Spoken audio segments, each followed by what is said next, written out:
Welcome, ladies and gentlemen, boys and girls, to the Strife Weekly, where we're going to be talking about everything Strife when it comes down to it.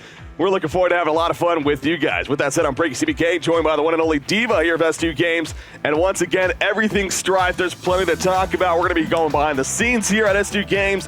We're going to be talking about some insight with the game itself, and definitely giving you guys a closer look as far as what Strife involves and what it really is when it comes down to it. So Diva, we're excited, man. Yeah, super excited. So for us developers, it's very awesome for us to be able to get out there and communicate with our players. Yeah. A large part of operating a game as a service, as we've done with Heroes of New Earth and now with Strife, is about gauging the players' responses, the feedback, and knowing from their feedback how best to improve the game. So this for us will be an opportunity to give you guys some insight and background into why we're making some of the decisions that we're making, and hopefully allow you guys to interact with us on another level. Yeah, so for this first episode, we thought it made sense, stay with the basics here to get things started. But what I mean by that, of course, is, really what is Strife in the first place, why you guys should be interested, and of course, how closed beta has started, how that's gone, as well as an official announcement on our new Twitch channel, which of course you're watching on right now. We'll talk about that a little bit. But before we got into all of that, I actually wanted to bring up, again, this is a project that we've been working on now for our SD Games specifically for over 2 years here. Right, so when we first set out to make Strife, we identified that we wanted to make it a second MOBA. But we thought about it for a very long time, and we came to the conclusion that if we were going to do so, we should do so very intentionally, right? Because we have one out there. Pawn is a great game that's servicing a very large market and growing market, but it does so in a very specific way. Yeah. With Strife, we wanted to intentionally craft it so it's a different game that's appealing to something different, and from the very beginning, from all the decisions we made for the gameplay, like the hero design, to the marketing maneuvers that we've performed so far, to how we're messaging the game, to what we're doing now with this show, we've tried to go about it very intentionally so that we can give the players of Strife a very, very specific experience that coincides with our vision for what a MOBA could be. So as far as this podcast goes, again, amongst what I just talked about there and what you're going over, later on in the show, we're definitely going to be having some fun. Again, behind-the-scenes interview, we're actually going to be joined by the one and only Shannon. He's actually the producer of Strife, so you don't want to miss that. We're also going to be talking about Moxie as far as one of the heroes in Strife, the cute and fluffy cat that is Moxie. Well, don't let that fool you. It's a big punch with that electricity, as well as items that we're going to be going over for this week. We're going to be talking about the Dragon Shield, and again, that's all to come later on in the show, as well as much more, including a community segment and whatnot. But as far as, keep it here, like I said, a big announcement that we wanted to make here with the launch of this podcast and everything is, of course, our new official Twitch channel, which, again, you're watching on right now. But just to reiterate that, of course, it's twitch.tv/Strife. And we're looking forward to having a lot of fun with this channel, not only with this podcast, but pretty much, providing you guys hopefully with daily content on a very consistent basis and keeping you guys involved as much as possible, especially at a time like now where it is still very early closed beta, and there is limited access right now when it comes down to it. So that's definitely the goal. So definitely, hopefully, you guys are looking forward to this great Twitch channel here. Yeah, I'm stoked. Let's do it. With that said, as far as the Twitch channel is concerned, so there's going to be a lot of things. Again, like I said, this podcast, we got the Strife Daily that we're doing, but it's not just going to be about S2 Games as well. We definitely want to get the community involved as much as possible. So that's definitely something we have plans for as far as getting the community involved and, even having them pop on to do their own personal streams and whatnot, as far as, of course, tournaments and whatnot. And we've even had a couple of those that have happened. And so that's pretty cool to see as far as the community and how they're getting involved and whatnot right now. Yeah, from our experiences with Heroes of New Earth, we've discovered that there's a whole lot of talent out there in our gaming communities, and I think we've really put our money where our mouth is as far as that goes, as far as hiring from the community. This goon right here, and then as well as a lot of our staff, we really take care to see what our community is producing, and we're very, very excited to be able to help showcase them here. Yeah. All right, so again, the Twitch channel, very excited about that, so definitely make sure you guys follow with that said, as again, this is just the beginning of what's going to be a great channel when it comes down to it, and eventually, the ultimate goal is maybe a 24/7 channel, all Strife nonstop. No, we'll see. That's definitely down the line. But again, gonna start a little bit small at least. But again, daily content, having some consistency is what we're looking for with this channel. So definitely make sure you hit that follow button and look forward to many things to come on the Strife channel. As far as moving along here, so again, as promised for this first podcast, wanted to keep it a little bit basic here for this initial segment at least. What the hell is Strife? Well, what is Strife? I can't get more basic than that, right, when it comes down to it. So, if I was to walk up to you, Diva, at a convention or whatever, what is Strife? How exactly would you respond to that? So Strife is a MOBA, a multiplayer online battle arena, or an ARTS, whatever you want to call it. And what Strife is aiming to do is become the first second-generation MOBA.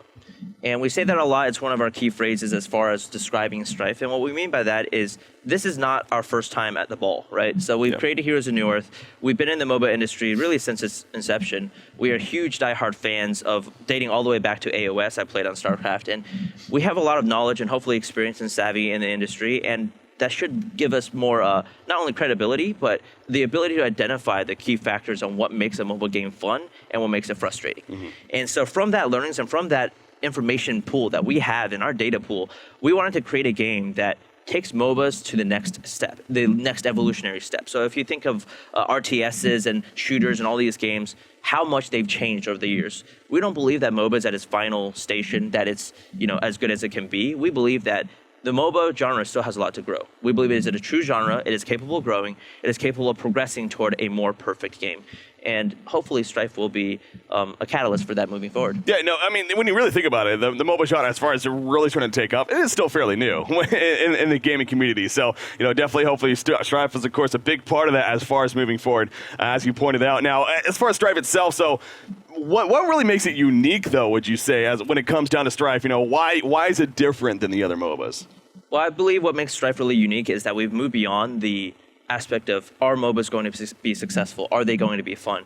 And when we were developing Heroes of New Earth, when some of our competitors were developing their games, we were trying to make sure that these games were going to be commercially viable, that they were going to be successful and well received. And now, as one of the biggest gaming genres in the entire world now, we're beyond that, right? We're going to scratch past the surface, and we want to tackle some of the more pressing issues. So rather than trying to create a game and seeing if it floats, we're able to pinpoint some of the issues and frustrations and pain points that make it so that players run away from the MOBA genre or are afraid to try the MOBA genre, and hopefully broaden the reach that this awesome game type has. Yeah, definitely join. As far as, a couple other unique aspects of it, I know the crafting system especially, I mean, not going too much into depth necessarily, but the crafting system, I think, is a really cool part of Strife. Right. We wanted to make a game that was action-packed. We wanted to make a game that was player decision-driven. So there's a lot of customization options as far as the pets go and as far as the crafting goes, and we tried to very carefully balance progression and customization with not only fairness in play, but also we wanted to make sure that it didn't feel tedious, right? That it didn't feel like people were interacting with a spreadsheet that happened to see their account progress over the course of time. Rather, they were dealing with something very tangible, very real, and was a process that they went through to create something. Now, another part of it you kind of hinted at as well, of course, so we're talking about the pets, another kind of unique part of it. Amongst with being very just cute to look at, the pets are just awesome within the game itself. They are more than just something to look at in an aesthetic. Obviously, they do bring something to the game. So I guess that's kind of another unique thing with Strife. Right, a lot of customization, a lot of meshing, a lot of dictating how you want to play and finding ways that you want to play rather than sitting into this specific niche where the game tells you got to play this hero a certain way and take these external abilities with you. Our pets and our heroes, and even with the crafted items as a boon on top of that, they really coalesce to make something that allows the players to take it in the direction that they want. So it's true customization as opposed to filling a specific niche. Yeah. So the pets, again, definitely a fun aspect of the game. And right now, I think there's, 7 pets in the game, and that's definitely planning to grow as well. Right now we have 7 pets. We plan on making more pets as we see different options and more viabilities appear. And obviously, that's going to be impacted by you guys and how you guys choose to play the game. What is your favorite pet? My current favorite pet is Razor, because I like juking with the. Of course, it's got to be the Razor. Yeah, got to be the Razor, all the invis and lifesteal and whatnot. I like to go Luster. I'm all about the gold, the easy gold here and there. So you need that's the help what I'm farming, I need. Sure, I know it's considered a new pet, but not for me. Damn it, not for me. All right, so yeah, again, that's another kind of fun thing about it. So again, hopefully that if you are new to the game itself, hopefully that's a little bit of a rundown there as far as what Strife brings to the table and what it's all about. But to continue things on, of course, the next thing I wanted to really bring up here is closed beta and obviously where we're at right now with Strife. So like you said, this has been a project that's been in the works for over 2 years now at S2 Games, and we just very recently announced the closed beta open within the last couple of months here, I believe, even less than that. And right now it is very limited, though. I mean, there's only a certain amount of players within the closed beta stage. Where would you say we're at right now with closed beta? Really, really infantile stages. So right now the closed beta is very limited, and our Facebook, we have a lot of people following our Facebook, and it's growing every day, and it's kind of like this giant swirling energy of give me beta keys, right? And there's a very good reason we're not opening it up to everyone yet, and that's because the game's just not ready. We're working on a lot of key features like matchmaking. Things are just not where we want it, and we want to make sure things are stable while still getting a good amount of people in testing. So we're going to be striking that fine balance, and hopefully we won't keep you guys waiting for too much longer, but we're at the very infantile stages. We're still working on core features in the game. Yeah, it's kind of a double-edged sword. It's like, it is really cool seeing so many people interested and really wanting beta keys and everything, but at the same time, as you explained right there, I mean, you gotta go in baby steps. You can't just open it up to the world, and especially when everything's not ready. You know, matchmaking, of course, is a big one that you're talking about. So as far as things are developing now, I mean, with it moving along with the closed beta, so do we have any kind of insight as far as how that's going to progress with the keys and whatnot being given out through a closed beta? Well, throughout the beta process, we'll be gauging kind of the players' feedback as to where the game's at, obviously our own perceptions as to where the features are, and hopefully draw up a timeline for which we can grow this thing, right? Yeah. And we want to balance that against our infrastructural stability from a technological standpoint, how our game content's flowing, and from a player-based standpoint. So there's a lot of variables that go into it, and honestly, the decision goes all the way up to our CEO. So it's something that we'll be monitoring, and we want to see this game be alive or fully alive and open as soon as possible. We want it as much as you guys do, believe me. So as soon as possible. Soon, TM. Dangerous words there. No, so definitely, again, for now, for those that don't have access, which I know is a lot of you out there, again, we're doing our best to at least get you guys resources as far as being able to watch the game. Again, so definitely follow this channel, twitch.tv/Strife, our Facebook that you were talking about, Strife the Game. Be sure you're liking that page as well for many of updates and perhaps beta keys through that given out. So we do know that it is pretty limited right now, but hopefully you can definitely stick around, and it will progressively open, and definitely you'll eventually get your chance to try out Strife if you haven't. Yeah, for those that are in closed beta, it seems like the feedback's been pretty damn good so far. Yeah, it's been pretty fun. I think people are feeling a little bit that we're missing some of the core features, but we've been really, really impressed with how consistently the people who are in the beta log on and play, and how many hours particularly dedicated testers have put in, and we really, really do appreciate that, and it's giving us so much feedback. We have a slew of changes coming in pretty soon, and it's all based on your guys' feedback. There are so many variables to creating these games and to try to deliver a product that is viable and is still fun and awesome for an audience, that we really needed it to reach the live state where it was in a beta and there were thousands of people playing it rather than just us here in the offices. And from that feedback, I think we're moving a lot faster than before. So things have been going great so far. So definitely stay tuned, guys, again, for all that beta information. As far as this podcast, like I said, this is going to be a weekly thing. We got the Strife Daily going on, twitch.tv/Strife. Hit that follow button, and you get all your Strife fill for now.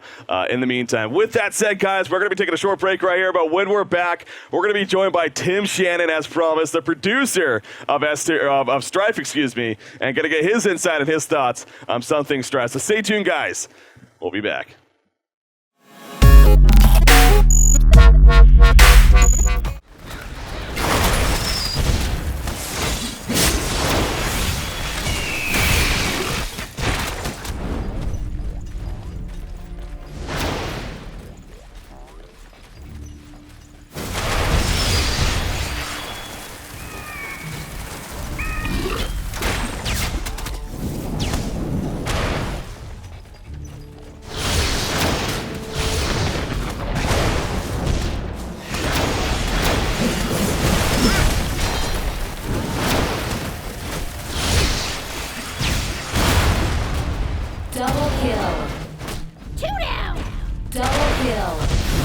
Two souls' journey's end. You have proven yourselves and gained the allegiance of the Sentinel Krytos. Use him wisely.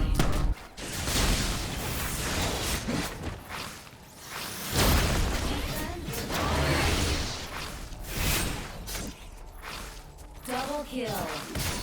2 down, 3 to go. I'm Tim Shannon. I'm the producer for Strife. All right. How long has Strife been in the works? Actual development is like 2 years and change or something like that.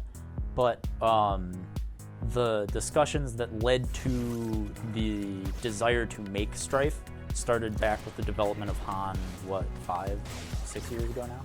Okay. So the sort of lessons that inform the production and the design of Strife have been in the works for a long time, but the actual like nuts and bolts of making it is a little over 2 years. You mentioned about your experience as far as work. What about your gaming experience? Do you have any personal gaming experience besides Strife? No, coming from gaming.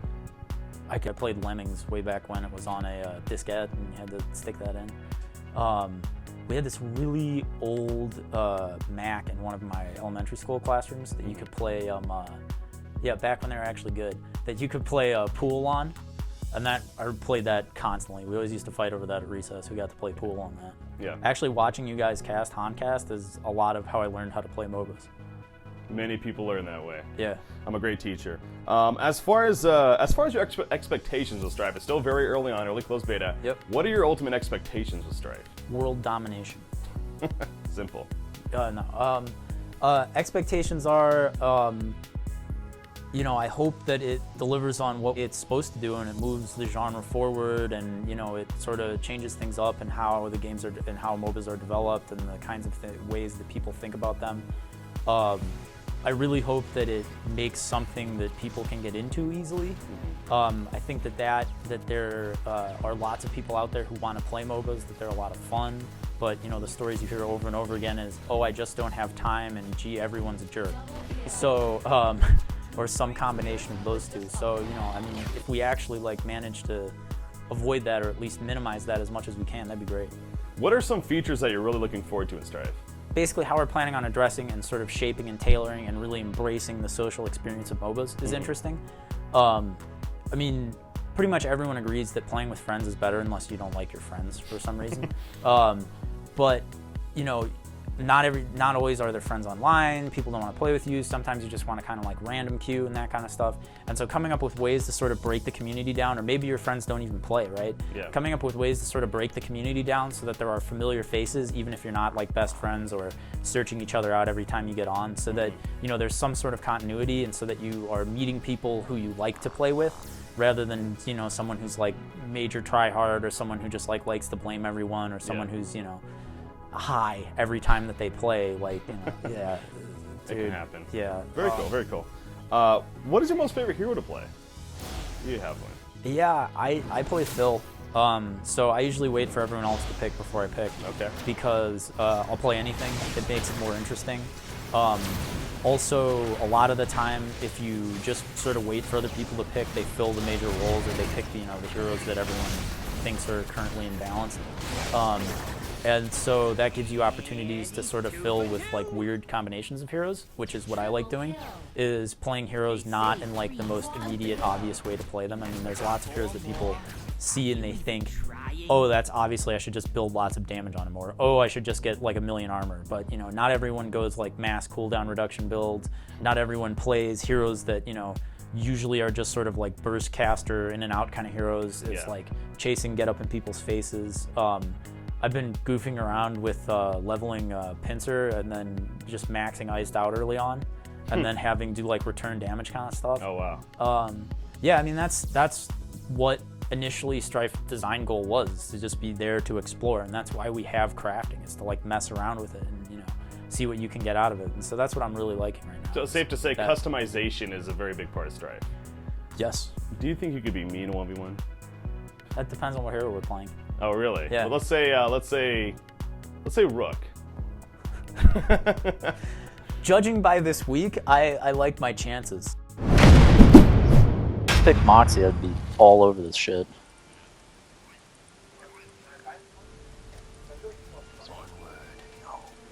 Ah! First blood. I'm so bad at this game.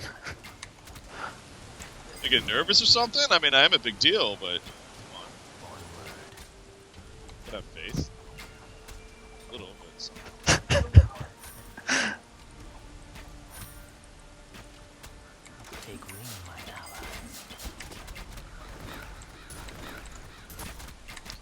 Not gonna win this battle. Actually, you might. Oh, I just canceled my health potion! It's kill time! Woo! Just kidding.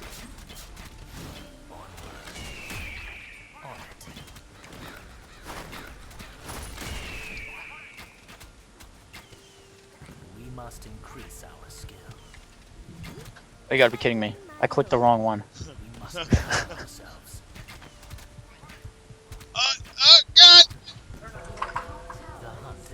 Ah! The victory is mine. Is mine.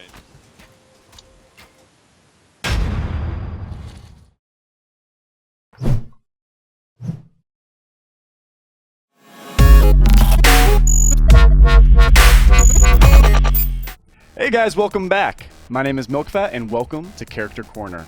What we're going to do here with Character Corner is really break down specific heroes every single week, talk to you about their design, what we as S2, what was going through our heads as we developed this hero, as well as talking about different strategies, items, matchups, and pets that you could use to really make yourself excel at this hero. Joining me is Diva. You guys saw him earlier. Say hi, Diva.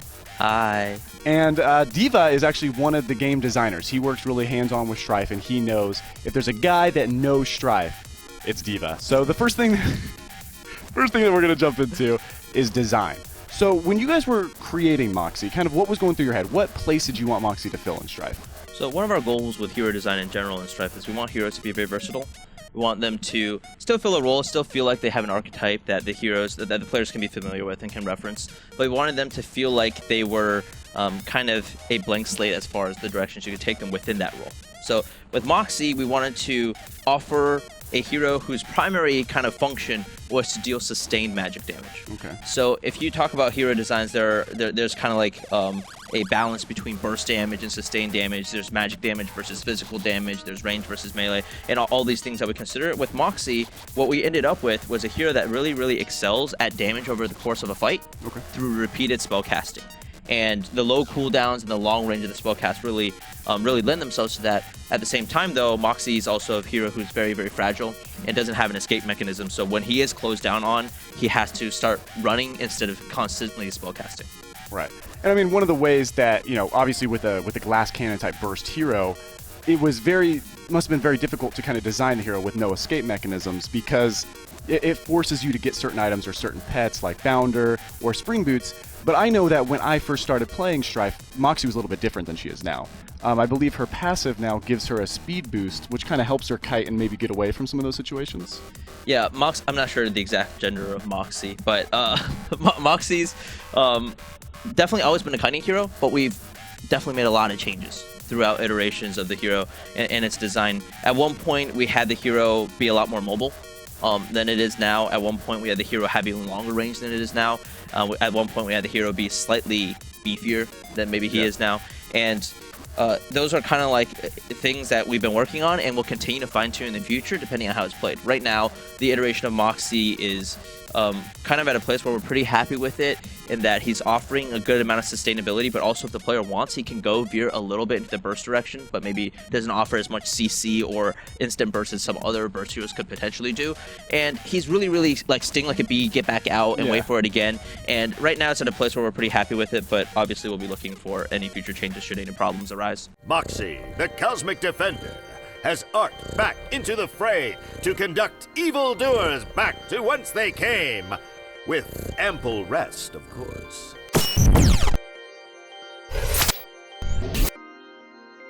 Moxie's first ability, Z-Zap, deals damage to select target with a low mana cost and cooldown. Each successive cast on the same target deals 25% more damage, up to 100% bonus damage. For his second ability, Ball Lightning, Moxie hurls an electric ball of yarn out in target direction, dealing damage to every enemy in its path, and restoring Moxie's mana, depending on how many and what type of enemies the ball hits. Leveling Astral Winds, Moxie's third ability, passively increases the magic damage of his other abilities, as well as grants him a short boost of movement speed after casting. Catastrophe, Moxie's ultimate, deals massive damage and slows enemies in an AoE after a short delay. This effect is amplified within an interior circle.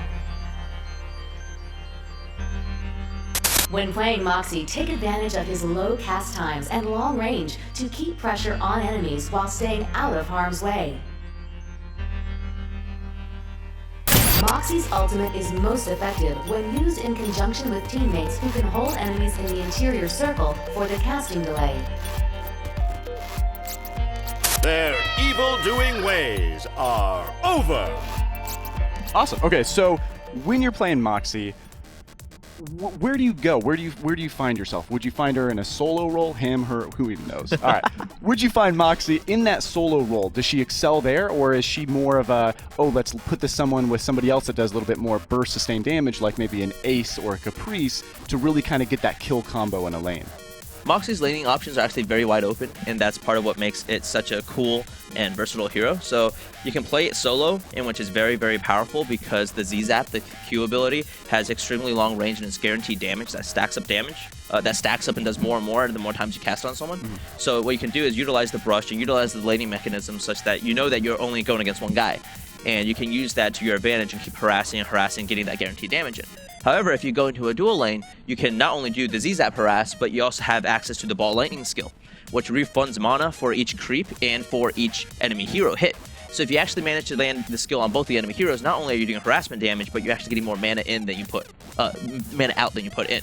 So if you hit both heroes, you're guaranteed to get more mana than the mana actually costs. Right. So we're seeing Moxie being played a lot in both the solo role and the dual lane role, and that's allowing the hero to be played a lot in all of these games. Okay. So let's break down maybe the difference between the two and how you would build the hero. So if you're in the solo lane, what kind of skill build would you recommend? What I would do in a solo lane with Moxie is to max the Z-Zap, get it at level 1, and then at level 2, either pick up my ball lightning or the mastery skill of the E passive, right? And I would max the Q first, and then look to max my W afterwards. So you're really relying on the Q for the harassment. Use the W for some additional reach. It has more range. So if you can hit that skill shot and time it for when the enemy is going for a last hit, you can not only get the mana refunded back, but also get some additional damage. Okay, so obviously in a solo role, that's kind of what you want to do. But say you're in a dual lane. You said you want to kind of maybe get that W up. Do you even get the E passive in a dual lane? Yeah, so what the E passive does is it gives you bonus magic damage on all your spells, which is just good. Obviously, you got to balance that against having more points in your abilities, reducing the cooldown, doing more damage, whatnot. But it also gives you a burst of movement speed that tapers off every time you cast a spell. So no matter what role you're in, whether you're soloing or you're in a dual lane, you want that extra mobility that allows you to either poke, harass, and then back out before they can retaliate on you, or it allows you to chase enemies down between your Z-Zaps. Okay. Do you get any additional movement speed if you hit multiple heroes with your abilities? You do not. It's purely off of spell cast. Okay. So what we've seen some clever players do is actually use the Z-Zap on a creep or to use the ball lightning if they know they're not going to hit anyone, just to get some additional movement speed. All right, cool. When it comes to playing the hero, let's just focus on burst. You just want to be a glass cannon damage dealer. You want to be the range DPS that if you get caught, you're smoked. But if they don't catch you, you're going to completely devastate their entire team. What kind of items would you focus on in that situation? So the build you're describing, the kind of playstyle you're describing, is very power-centric. It's always going to be power-centric when all you're going for is damage. And Moxie can do this relatively well because he has 3 pure damage abilities. Not all of our heroes have all these damage abilities available to them, so that even when Moxie's abilities, individually, they don't do as much damage as perhaps other burst heroes do, when you chain them all together and if you hit all of them, especially if you land them in the middle of your ultimate, the Catastrophe, it's going to be devastating, right? So if you do what Milkfat does and just want to build 420 power and see how much devastation you can lay out on them, what you can do is start out with a Fell Blade. It gives you a lot of efficient early game power. Build into a Crystalline Shiv, which rewards you for having high health, and it gives you bonus power and mana regeneration, which is perfect for Moxie, right? Because she's never fighting. Yeah. Exactly, you're kiting from far away, and if you're in a burst matchup, you're going to be coming in full health, trying to lay down the smackdown before they can retaliate on you anyway. Yeah. From there, go into things like the Power Conduit, the Wizard's Hourglass, and the Grimoire, which all give you a lot of power and also give you multiplicative effects, like multiplying your total power, or reducing your cooldown, or ignoring portions of your enemy's magic armor. Finally, with your boot option, you can always go the Power Boots, which gives you a nice amount of flat power as well. You'll probably end the game with about 350 to 400 power in most normal length games, and you'll start exploding people if you hit glass cannon enemies with all of your abilities, especially if you land the epicenter of your ultimate. So I like your build for burst damage, but I'd like to make a little tweak to it. You gotta have Reaper Scythe in there. You got to, man. Yeah? Yeah. Well, see, Reaper Scythe, for you guys, it's an item where every single time you get a kill, it gains a charge. So for guys like Diva, who, are a little passive, kind of wussy when it comes to playing Strife, just farm, not really caring about the game, you wouldn't get those charges, so it wouldn't be effective. Absolutely not. I would never. But somebody that, like me, that's just incredibly aggressive, just picking up kills nonstop, Reaper Scythe probably would give more power if you're going for that burst damage. Right. What Reaper's Scythe does is it starts out very, very inefficient for gold cost. Okay. And then as you get kills and assists, it builds up those charges to the point where by the time it's maxed out, it's very efficient for its gold cost. But it splits that effectiveness between health and power. Especially in the most important stage of the game, which is those first items laning phase. Right. So you're paying a premium cost because you're risking a worse early game, less of a snowball. But the premium that you get at the end of it is once it's fully charged, you get extremely gold efficient health and power. But it is split between those two, so I prefer it on melee heroes, like melee aggressive heroes like Ace or Hale. Yeah. But, you know, Milkfat loves the power, so what can you do? Dude, especially with the legendary effect, you gotta go for it. So I guess it's safe to say that if you're going to be in a solo lane where you require those first starting items, the HP, the power, the Fell Blades, maybe getting the Reaper Scythe isn't your go-to target. But if you're in an aggressive duel lane where you think you're pretty confident with your lane partner that you think you're gonna be picking up some kills, picking up an early Reaper Scythe might be worth it. Yeah, it may well be in a dual lane because not only is there more action generally going on because there's 4 heroes congested in a lane, but you usually have more opportunities to go out for a gank because you're not leaving a lane completely abandoned when you do so. So a Reaper Scythe is definitely more viable in a dual lane than a solo lane. Let's talk about more how you would play Moxie if you wanted to really kind of be an assist utility type hero. There's obviously items like Hexbane. Exactly. Yeah. So what the Hexbane actually allows you to do is mitigate your core weakness, is when they man upon you, you turn them into a Hex figure which no longer can attack and no longer can cast spells. Yeah.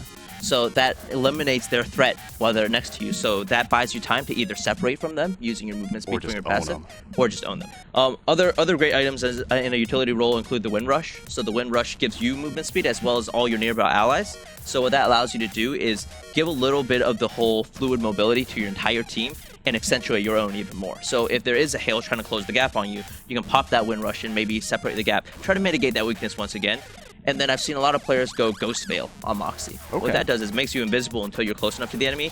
This allows you to, because you're skirting around that range of invisibility anyway, right? It allows you, as soon as you exit it, they can't even track you anymore. So it's very, very powerful. And finally, there's a Void Key, which makes it so that you become invulnerable for a couple of seconds. Again, a useful peel for when people get on top of you. Right, because then you could zap them, use your spell, shoot yourself up in the air, and if you've got your Wizard's Hourglass, by the time you fall, you've got another zap up. Exactly. What about, there's one more item that I'm thinking about in terms of utility that might be very useful on him. Wand of Curses? Wand of Curses, exactly.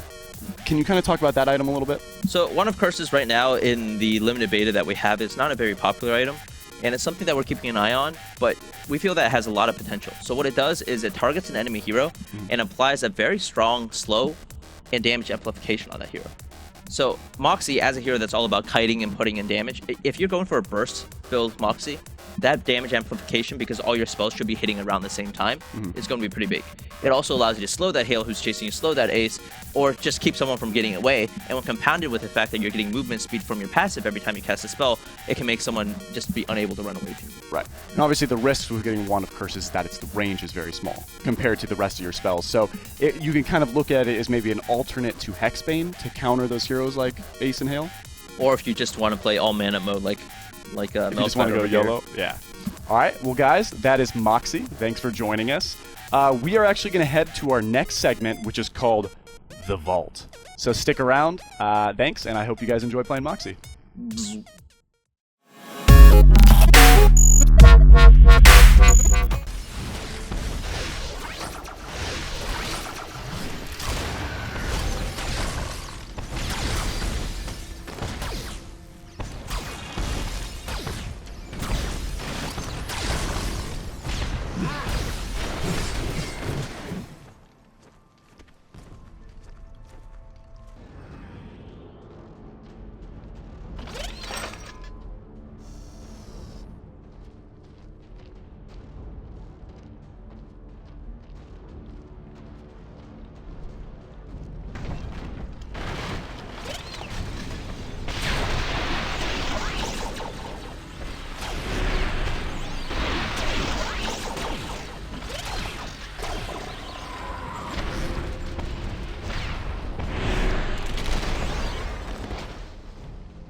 Hey guys, it's us again, and welcome to the Vault. So what the Vault's going to be is every single week we're going to get a specific item from Strife and really break it down for you guys. The situations and when you should get it, the heroes that it's best on, even talking about its legendary components and crafting it. This week, we're talking about the Dragon Shield. The Dragon Shield. All right, so with me once again is Diva. What's up, Diva? Yo. So one of the first things we're going to talk about is Dragon Shield. So obviously, when you buy Dragon Shield, it's a thing that gives you 200 shield when you remain out of combat, and it regenerates after 6 seconds. So if you don't take damage within 6 seconds, the shield comes back on, and it gives you a shield based off of how much power you have. Right. Can you kind of tell us where this item fits in the game? So because the item scales off of power, and it scales like everything else does as a percentage. So if you have 100 power, it just does the 200. If you have 200 power, it becomes 400, etc., etc., etc. It's very, very strong on heroes that are going to be naturally inclined to build a lot of power. And what it does is it gives you some defensive capabilities to help mitigate the fact that if you're going all power, you're probably going to be really, really squishy. So it's really good on ranged heroes predominantly that are afraid of getting harassed. And the reason that's better on ranged heroes than it is on melee heroes is because melee heroes actually get a significant advantage in magic armor over ranged heroes. Okay. And one thing about Dragon Shield is that while it does scale off of your power, it does not work with armor or magic armor. All right, cool. All right, so you mentioned, this is very good for a certain burst of heroes. So if we want to kind of look at which heroes are specifically, this item is great on, we got Moxie, Caprice, Rook. I feel like any hero where what's really advantageous about the Dragon Shield, because right now I feel like in the limited beta that we have is actually a little bit overpurchased right now, because it does not benefit from armor and magic armor. So if you're a melee hero or if you're a hero that's going to be building other health items or defensive items, it's actually more cost efficient to build health. Okay. So 1,000 recipe cost for the Dragon Shield equates to about 2,000 component, and that component in the health category gives you about 380 health. So you would need a whole lot of power for it to equal out the same gold spent on health if you have like at least 30 or 40 armor. Okay. So you guys in the beta right now, Diva says, stop buying Dragon Shield on melee characters. You're ruining the game for them. Buy it on Moxie and Caprice and heroes like that. Okay. So let's kind of talk about situations where you want to pick this up. Obviously, when you have a ranged character with a lot of power, that's a situation you want to pick it up. But you and I were kind of talking earlier in the break about how important it would be for heroes that would kind of match us up with specific items like the Shiv. Right. So the Crystalline Shiv is an item that gives you more health, more mana regeneration and more power the higher percentage health you have. So if you're full health, it gives this maximum potential. What Dragon Shield allows you to do is then have that little buffer space such that if you get harassed or you're getting hit, your Shiv is still operating at maximum potential. Okay. So those two items just kind of naturally synergize, and obviously any item that gives you a lot of power and pushes you more in a power glass cannon build, Dragon Shield helps mitigate it.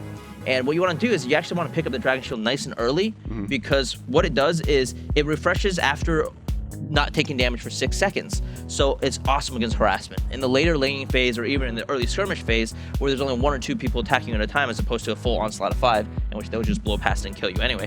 Yeah. In the harassment phase, it's actually very, very awesome for those damage exchanges. When you just cast 1 or 2 spells on each other, then back off, it allows you to always come out ahead. Okay, so I always assumed that this item would be best on heroes like Moxie and Caprice, but you kind of mentioned Rook, and now I'm just kind of putting together. So this seems like it'd be a really good item for Rook if he was a solo and people were constantly trying to gank him. It just gives him a little bit more survivability, and with his escapes, it makes him almost unkillable in the solo lane situation. Yeah, Rook's also very unique in that for a ranged attack damage hero, he likes to man up a lot. Yeah. He's all about going in, unleashing this combo and salvo of attacks. So when he does put him in that situation, the creeps are going to be attacking him, the brawlers. He might take a tower hit or two, and that gives him more latitude and more allows him to go more aggro, more YOLO. Sweet. All right. So every single item in Strife, most items, boots not included, you could craft them, and when you craft them, you get these legendary bonuses, and each item has their own unique legendary bonus.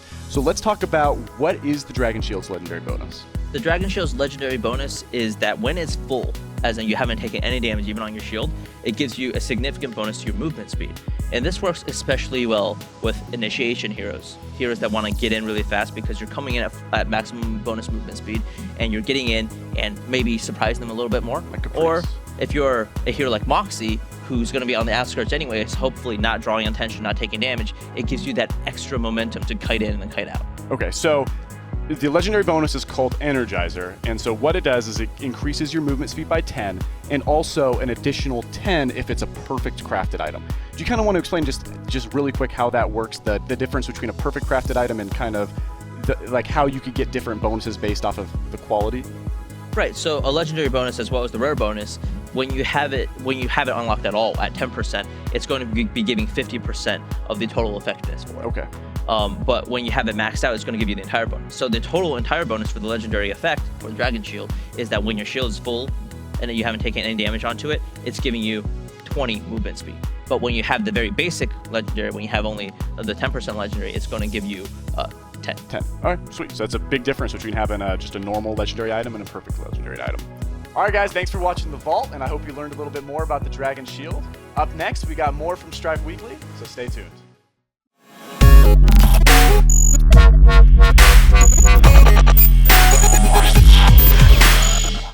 Hey guys, welcome back to Strife Weekly. My name is Kevin Carpenter, also known as Cell, and I'm your Community Development Manager. That means you're going to be seeing me pretty much everywhere. Facebook, Reddit, forums, in-game, Best Hail, NAEU. Basically, this segment is going to be our community corner, so we're going to be highlighting a few of the things that are going on in the community. We've had a lot of fan sites springing up. We've had tons of fan-created content, lots of streamers. So we just want to take some time to actually, give a thumbs up in their direction and highlight their activities. One of the fan sites we've got springing up right now, Strife HQ, is doing a great job. They have some crafting tools, so that way you can hop over to their site, check out our crafting system. You'll end up being able to kind of manipulate some of the items, see some of the cool rare effects and legendary effects on them when you craft them. And Strife HQ actually runs some weekly tournaments, so they run them, I believe, on Saturdays. Check out the site at www.strifehq.com. As I said before, we want to highlight some streamers as well, and we've had one of our streamers that's been getting into it right from the start of the closed beta, Official Stixa. You can check him out on Twitch TV. He's been doing some cool challenges on his channel. You'll see him playing some Rook. He plays a lot of Rook. He does a great job with it. He's also got some cool highlight videos that he... Well, that's it for this segment, guys. Be sure to check out Stixa as well as the guys over at strifehq.com. We're going to be doing some community highlights each week, so stay tuned. Thanks for watching, guys. Game on.